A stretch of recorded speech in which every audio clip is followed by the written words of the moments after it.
তরুণরা ভয়কে জয় করে দেশকে একটি 5 আগস্ট এনে দিয়েছে উল্লেখ করে উপদেষ্টা সৈয়দা রিজওয়ানা হাসান বলেছেন, এর আগে দেশে কোনো গণতন্ত্র ছিল না।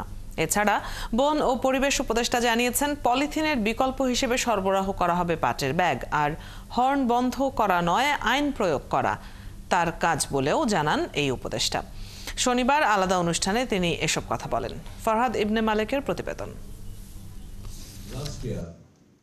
নর্থ সাউথ বিশ্ববিদ্যালয়ে ইউথ এম্পাওয়ারমেন্ট বিষয়ক সেমিনারে পরিবেশ উপদেষ্টা সৈয়দা রিজওয়ানা হাসান বলেন, 5ই আগস্টের আগে দেশে গণতন্ত্র ছিল না। তরুণরা সব ভয়কে জয় করে একটা 5ই আগস্ট এনে দিয়েছে। এই যাবৎকাল পর্যন্ত আমাদের গণতন্ত্র ছিল একদিনের গণতন্ত্র, আমরা কেবল গিয়ে ভোটটা দিয়ে আসতাম, সেটাও তো কত বছর দিতে পারিনি। কেন তরুণেরা আমাদেরকে একটা 5ই আগস্ট এনে দিতে পারলো? কারণ তারা সকল মোহের ঊর্ধ্বে গিয়ে ভয়কে জয় করে রাস্তায় দাঁড়িয়েছিল। এর আগে ঢাকা বিশ্ববিদ্যালয়ের সিনেট ভবনে এক অনুষ্ঠানে উপদেষ্টা জানান, পলিথিন নিষিদ্ধ করতে খুব শিগগিরই উদ্যোগ নেবে সরকার। প্রোগ্রাম স্পন্সর করে তাদের দায়িত্ব সীমাবদ্ধ রাখবে না।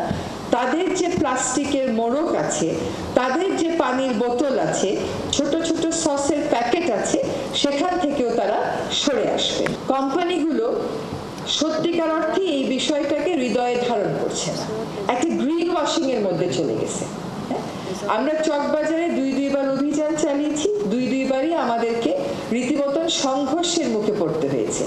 সরকার কিন্তু কারো বিরুদ্ধে এখনো কঠোর শাস্তির অবস্থানে যায়নি, কারণ আমরা বুঝেছি যে এটা অভ্যাসের ব্যাপার, এবং আমরা এটাও বুঝতে পারছি যে আমাদেরকে বিকল্প নিয়েও মাঠে আগাতে হবে। আপনাদেরকে একটা বিকল্প বাংলাদেশে নেই, পলিথিন শপিং ব্যাগ, এইটা মানা আমার পক্ষে সম্ভব। এ সময় সব বিশ্ববিদ্যালয় ক্যাম্পাস হর্ন মুক্ত করতে শিক্ষার্থীদের কর্মসূচি হাতে নেওয়ারও আহ্বান জানান উপদেষ্টা। ফরহাদ ইবনে মালেক, ৭১, ঢাকা।